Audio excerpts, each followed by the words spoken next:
2024 जो है मेरे लिए या इस देश के लिए भी अच्छा वर्ष के रूप में याद किया जाएगा। मुख्यमंत्री के रूप में जो वर्तमान मुख्यमंत्री हैं, उनका विकल्प तो अभी दिख नहीं रहा है। महिलाओं के लिए जो नीतीश कुमार ने किया वो सदा याद किया जाएगा, चाहे महिलाओं की शिक्षा हो, पोशाक हो, साइकिल योजना हो, उनको छात्रवृत्ति हो। प्रशांत किशोर का विचार अच्छा है, जो विचार देते हैं, लेकिन अभी धरातल की सच्चाई पर उसको कसने की ज़रूरत है। पहल है अच्छे लोग आएँ और वो समाज को एक नई दिशा दे सकते हैं। जनप्रतिनिधि के रूप में सफल होने के लिए बहुत बड़ी जिम्मेदारी और बहुत बड़े अनुभव की ज़रूरत होती है। मात्र एक पेशा की सफलता से आप बहुत अच्छे नहीं हो सकते हैं, क्योंकि बहुत बड़े-बड़े चिकित्सक, बड़े-बड़े इंजीनियर, बड़े-बड़े आईएएस ऑफिसर, बड़े-बड़े थल सेनाध्यक्ष जब संसद में चुन के जाते हैं, तो एक सफल सांसद के रूप में अपनी छाप नहीं छोड़ पाते हैं। नमस्कार, बेगूसराय फ्रंटलाइन में आपका स्वागत है। नए वर्ष के आगाज़ में कुछ ही घंटे बचे हुए हैं। वर्ष 2024 की विदाई और नए वर्ष का आगमन होने जा रहा है। इसी बीच हमारे बीच ईश्वर अस्पताल के निदेशक डॉक्टर संजय कुमार हैं। डॉक्टर संजय जी सामाजिक कार्य में भी गहरी रुचि है, वो समाज में अच्छा काम कर रहे हैं। इसी बीच नए वर्ष का आगमन और पुराने वर्ष की विदाई होने जा रहे हैं, इस पर मैं संजय जी से बातचीत करने जा रहा हूं। नए वर्ष का आगमन होने जा रहा है और 2024 की विदाई होने जा रही है। वर्ष 2024 आपके लिए कैसा रहा, इस पर आप क्या कहेंगे? 2024 जो है मेरे लिए या इस देश के लिए भी अच्छा वर्ष के रूप में याद किया जाएगा।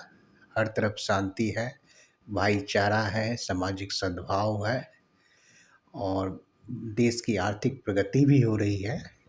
तो मिला जुला करके 2024 एक अच्छे वर्ष के रूप में याद किया जाएगा। वर्ष 24 में अर्थशास्त्री मनमोहन सिंह का देहांत हो गया, अनमोल रतन टाटा को हमने खोया। ये तो ईश्वर का नियम है, जिनका जन्म हुआ है उनकी मृत्यु निश्चित है। लेकिन जो टाटा की कीर्ति है, जो मनमोहन सिंह की कीर्ति है, वो हर समय जीवित रहेगी और सैकड़ों सालों तक दुनिया में याद किया जाएगा। नए वर्ष से आपकी क्या उम्मीद है? नए वर्ष में और हमारा देश और समाज खुशहाल हो, हमारी आर्थिक प्रगति हो, सामाजिक प्रगति हो, राजनैतिक प्रगति हो, बौद्धिक प्रगति हो, हर क्षेत्र में हम प्रगति करें। 2025 में आपका क्या, नए वर्ष के लिए आपका क्या संकल्प? नए वर्ष के लिए हमारा संकल्प रहता है, हम सामाजिक सद्भाव, सामाजिक भाईचारा के लिए काम करेंगे। समाज में अमन चैन रहे और समाज जो है आर्थिक प्रगति की ओर जाए। आप एक चिकित्सक हैं, आप अपने पेशेंट के लिए क्या कहना चाहेंगे? पेशेंट के लिए मैं ये कहना चाहूँगा, जो जब ज़रूरत हो तो ज़रूर संपर्क करें, लेकिन छोटी-छोटी बातों के लिए भी तुरंत आकर के अंग्रेजी दवा दुकान से ले लेना या दवा खा लेना, ये सब चीज़ों से थोड़ा परहेज़ करना चाहिए। कंसल्ट डॉक्टर से कर ही आप दवा खाएं। हाँ, कंसल्ट डॉक्टर से ही करके खाएँ और तुरंत छोटी-छोटी बातों पर तुरंत नहीं होगा। 2025 में विधानसभा का चुनाव होने जा रहा है, यह एक अहम है 2025। क्या आप मुख्यमंत्री के रूप में किसे देखना चाहते हैं, पसंद करते हैं? मुख्यमंत्री के रूप में जो वर्तमान मुख्यमंत्री हैं, उनका विकल्प तो अभी दिख नहीं रहा है। हो सकता है चुनावी परिणाम कुछ आवे तो उनसे बेहतर कोई हो सकते हैं, लेकिन अभी तो मुख्य रूप से 2 उम्मीदवार हैं, नीतीश कुमार और तेजस्वी। दोनों बेहतर मुख्यमंत्री हो सकते हैं और अभी नीतीश कुमार बेहतर मुख्यमंत्री के रूप में दिख रहे हैं। नीतीश कुमार का कौन सा काम आपको सबसे ज़्यादा अच्छा लगा?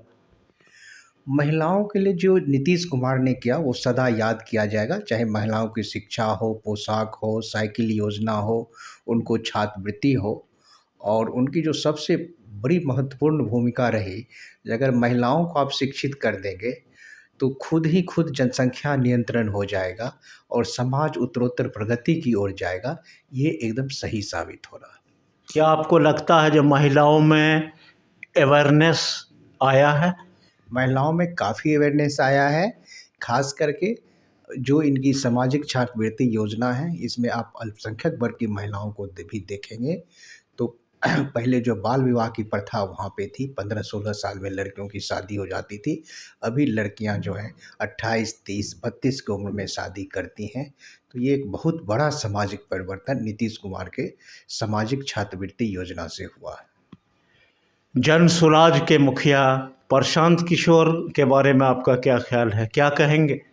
प्रशांत किशोर का विचार अच्छा है, जो विचार देते हैं, लेकिन अभी धरातल की सच्चाई पर उसको कसने की ज़रूरत है, क्योंकि जितना खर्च उनकी पार्टी प्रतिदिन कर रही है, उसका लेखा जोखा प्रतिदिन उनको अपने वेबसाइट पे देना चाहिए।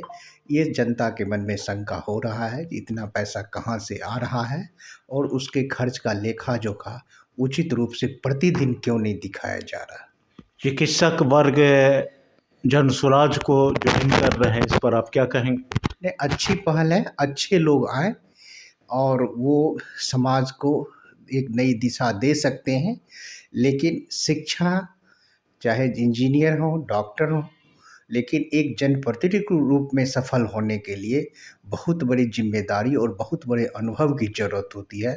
मात्र एक पेशा की सफलता से आप बहुत अच्छे नहीं हो सकते हैं, क्योंकि बहुत बड़े बड़े चिकित्सक, बड़े बड़े इंजीनियर, बड़े बड़े आईएएस ऑफिसर, बड़े बड़े थल सेनाध्यक्ष जब संसद में चुन के जाते हैं तो एक सफल सांसद के रूप में अपनी छाप नहीं छोड़ पाते हैं। इसलिए मैं कहूँगा कि एक सफल विधायक या एक सफल सांसद होना एक सफल चिकित्सक, इंजीनियर, आईएएस से बहुत ज़्यादा कठिन बात है। इसको जनता को समझना चाहिए। क्या 2025 में बेगूसराय में एम्स की स्थापना के लिए आप लोग? एम्स की स्थापना तो हम लोग चाहते हैं हो, लेकिन लग नहीं रहा है 2025 में। पहले मेडिकल कॉलेज की स्थापना जरूरी है, और एक बार मेडिकल कॉलेज की स्थापना हो जाती है तो निकट भविष्य में एम्स की स्थापना भी हो सकती है। एक बहुत दुख की बात है, जब डॉक्टर सीपी ठाकुर थे उसी समय यहाँ ट्रॉमा सेंटर की बात होने की थी, और जो रिफाइनरी का बॉटलिंग प्लांट का लैंड था उसमें सहमति बन गई थी जो इसमें ट्रॉमा सेंटर बनेगा। लेकिन उस फाइल को इस तरह दबा दिया गया, जो अब हमारे सांसद उसको खोजते हैं तो लोग कहते हैं जो ट्रॉमा सेंटर की कभी बात ही नहीं हुई थी। ये बहुत दुखद बात है। 25 में बेगूसराय को किस रूप में आप देखना चाहते हैं? एक विकसित जिले के रूप में देखना चाहते हैं, जहां अपराध कम हो, शिक्षा का स्तर ज़्यादा सुधरे, लोगों की आर्थिक प्रगति हो, इस रूप में हम देखना चाहते हैं। चिकित्सा की स्थिति कैसी है बेगूसराय में? चिकित्सा की स्थिति बहुत अच्छी है बेगूसराय में। जितना बड़ा ये ज़िला है उस हिसाब से यहाँ चिकित्सा सुविधा बहुत है, और चूँकि इसका इस तरह का भौगोलिक जगह है जहाँ पे ये अवस्थित है, जिसमें चारों दिशाओं से इतना कनेक्टिविटी है, यहाँ हर ज़िले के लोग आते हैं और सस्ती और अच्छी चिकित्सा लेके जाते हैं। कुछ लोगों का आरोप है जो यहाँ चिकित्सा बहुत महंगा है। नहीं, एकदम आरोप गलत है। अगर आप यहाँ के चिकित्सा के तुलना अगर दरभंगा, भागलपुर, मुजफ्फरपुर इस शहरों से करेंगे तो यहाँ की चिकित्सा बहुत सस्ती है। चाहे आईसीयू का दर हो, या डॉक्टरों की फ़ीस हो, या दवा का थी हो, हर चीज़ में, या कोई जांच का दर हो, सब चीज़ में जितने भी ज़िला हैं। इसीलिए अगल बगल के ज़िलों में एक जुमला है, जब रोगी जाते हैं अपने ज़िले के चिकित्सक के पास तो यही कहते हैं जो यहाँ ठीक होगा कि बेगूसराय जाएं। मतलब बेगूसराय में अच्छी चिकित्सा सुविधा है और सस्ती चिकित्सा सुविधा। अच्छी दवाइयाँ मिलती क्यों नहीं है, क्या अभाव क्यों हो रहा है? अच्छी दवाइयाँ भी मिलती हैं, लेकिन उनका कॉस्ट इतना ज़्यादा कंपनी के द्वारा रख दिया जाता है। जो मध्यम वर्गीय कंपनियां हैं जो अच्छी दवा गुणवत्तापूर्ण बनाती हैं, उस पर निम्न मध्य वर्ग के लोगों को निर्भर होना पड़ता है, और कुछ दवाइयां हैं वो इतनी महंगी होती हैं जो पहुंच के बाहर रहती हैं, तो उनका मिलना मुश्किल होता है, क्योंकि उस तरह का क्रय वर्ग यहाँ नहीं है।